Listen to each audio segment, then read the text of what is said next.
C'est au gymnase que s'est déroulé le concert de Nouvel An de Cattenom Loisirs Culture.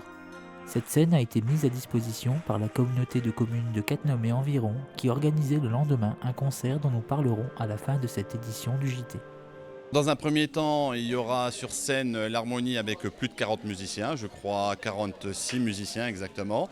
Et ensuite le big band avec 16 musiciens. Ce sont que des ensembles de CLC. Alors ce sont beaucoup d'élèves de l'école de musique, parce que l'école de musique est assez jeune, l'orchestre est assez jeune. Et donc il y a quelques musiciens qui viennent de l'extérieur parce qu'ils ont été séduits par l'ambiance du groupe, etc. Musique de film et pièces originales pour harmonie, un programme varié qui a fait vibrer le public. Des musiques principalement travaillées pour les élèves, surtout pour la partie jazz, avec la formation pour cette soirée d'un big band. Le big band est composé traditionnellement de 5 saxophones, 4 trompettes, 4 trombones et une rythmique. La rythmique c'est piano, basse, batterie et guitare. Comme ici c'est un ensemble jeune et en plus d'une école de musique, on a un petit peu étoffé la chose. Il y a un peu plus de saxophones. Les trombones, on n'en a pas malheureusement actuellement. Les élèves sont un peu trop jeunes dans l'école pour intégrer le big band. On a donc remplacé ça par des euphoniums qui ont la même tessiture que le trombone, donc ça fonctionne très bien. La carte jaune est donc plus que jamais à l'ordre du jour. L'association a de quoi être sereine pour les prochaines années avec ses élèves talentueux et appliqués. Ça fait 3 mois qu'on travaille, des nouveaux morceaux pour la plupart. Après il y a des morceaux qu'on a repris, par exemple le bis, ça fait quelques années qu'on le joue. Après voilà, on a bien enchaîné tous les morceaux, c'était bien. Enfin, c'était pas trop stressant, je veux dire, il y avait une super bonne ambiance et puis dans la bonne salle, c'était vraiment bien. Ouais, enfin, je pense qu'on a donné un bon concert et puis que ça représente bien ce qu'on fait depuis pas mal de temps en fait.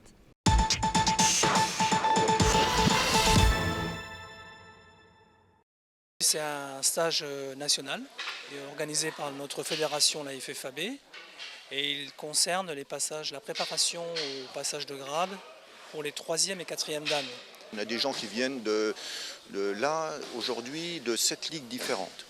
Champagne-Ardenne, Picardie, Alsace, Lorraine, Lyonnais, Dauphiné, Savoie.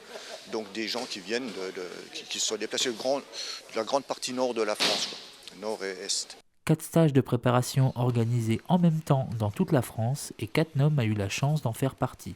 De nombreux gradés d'aïkido étaient présents avec un but bien précis. Le but, c'est de progresser dans sa pratique, non pas pour le grade en lui-même, parce que le grade, c'est qu'une étape, mais pour la pratique à long terme. Les mouvements et techniques réalisés sont une préparation à un futur examen de passage de grade. Alors les examens, vous avez des examens qui sont régionaux, donc le 3e dan c'est quelque chose qui se passe dans la région, donc là c'est organisé en Lorraine ou interrégion, Alsace, Lorraine, voilà. Et le 4e dan c'est un examen national qui se déroule à Paris en règle générale. En aïkido, le travail se fait toujours par deux. Ce travail d'harmonie est à la base du travail enseigné par les professeurs. Dans l'aïkido, il y a le travail à main nue, mais aussi le travail aux armes. Il y a 3 armes principales, c'est le boken, donc qui est le sabre en bois, le jo, qui à l'origine est une lance en fait. Et après le tanto, c'est le couteau. Donc là, c'est jo contre jo, on essaye de mettre en application les principes de l'aïkido avec les armes. Voilà. C'est pas un duel, hein. On essaye de retrouver le sens que l'on a à main nue avec le travail aux armes en fait. Le club de Cattenom a tout mis en œuvre pour accueillir dans les meilleures conditions les participants, quitte à laisser de côté leur passion de la pratique. Est-ce que c'est pas frustrant de ne pas pouvoir participer ? Ah ben moi, personnellement, non, je suis pas frustré, j'étais dans l'organisation, on va dire. J'aurais pu participer, mais bon voilà. Non, je suis pas frustré du tout. Ça aurait été mieux de pratiquer, mais les techniques, il faut vraiment les maîtriser pour apprécier ce genre de stage, sinon c'est pas profitable. Si on n'a pas le niveau, mais bon, espérons.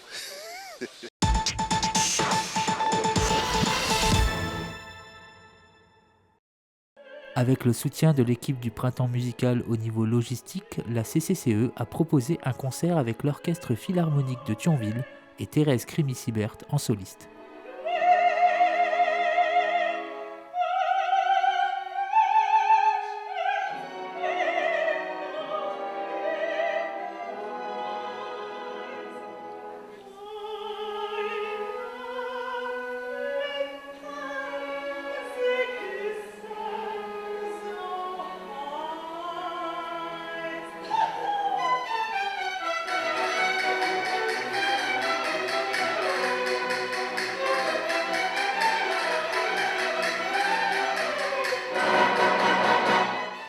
Le rôle d'un chef d'orchestre est multiple. Il y a tout le travail de répétition, de mise au point, de travail de détail. Ça, c'est toute la phase cachée qui est longue et qui est facétieuse pour les musiciens. Et en concert, c'est de diriger cet ensemble, de donner les bonnes indications au bon moment pour les musiciens, de canaliser l'attention et d'avoir un geste qui serve à tout le monde en fonction des besoins qu'il a. Primordial dans l'harmonie, le chef d'orchestre doit savoir identifier les forces et les faiblesses de chaque musicien pour l'amener à progresser et à se surpasser. Le moins qu'on l'on puisse dire, et ce n'est pas la salle noire de monde qui nous contredira, c'est que les musiciens ont fait preuve d'efficacité, de cohérence et d'homogénéité. Grâce à leur qualité individuelle, mais aussi grâce à leur prise d'information sur la gestuelle du chef d'orchestre. Bien sûr, les bras, la baguette. Il y a aussi le regard, l'intensité du regard, l'intensité dans la tenue de la baguette, l'ampleur du geste, la vitesse du geste, toutes ces choses-là qui sont des indicateurs pour le musicien. Métier physique, que ce soit pour le chef d'orchestre ou pour les 60 musiciens sur scène, la partition jouée n'a connu aucune fausse note. Le choix des mélodies, pour la plupart connues du grand public, a émerveillé l'assistance. Complètement enivré et subjugué par tant de puissance et tant de maîtrise, une seule phrase résonnait dans les travées à la fin du concert. Vivement le prochain printemps musical en pays mosellan.